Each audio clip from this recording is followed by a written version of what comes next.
Hi, me! Welcome to my honest review. So, may binili ako dito. Ito ang ating tumbler brush. Yan. Napakamura lang neto mga mami ko. Less than 50 pesos lang. And kasi, syempre, kailangan nating ma-maintain ang cleanliness ng ating tumbler. Hindi yung hahayaan na lang natin siya manggitata. O, diba? Ito ang pinakamahirap linisin sa lahat mga mi, yung bibig niya. Yan. Dito kasi nag-i-stay yung mga itim-itim, kung ano man yan, tsaka dito. Kaya, ganito siya. Ayan. Shoot mo siya dyan. Tapos, ayan. Ganyan mo lang siya lilinisin. Of course, mga mami, ha, sinasabon. Demo purposes lang to kung paano gamitin to brush na to. Ay, grabe. Grabe. So, ito naman, ayan, mahirap din tanggalin yung mga itim-itim niyan.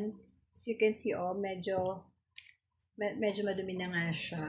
Kailangan na siyang linisin. Where everyday ko naman siyang nililinis, kaya lang doon sa baby bottle brush na gamit ko, hindi talaga nare-reach yung kanyang sulok-sulok. So, buti na lang dumating na to. Ayan. Ganito siya paglinis mga nyo.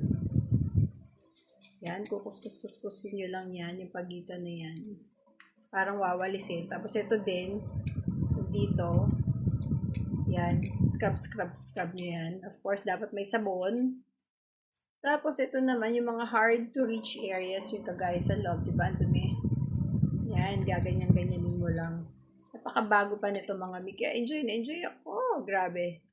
Malilinisan ko na rin sa wakas na maayos ng tumbler ng anak.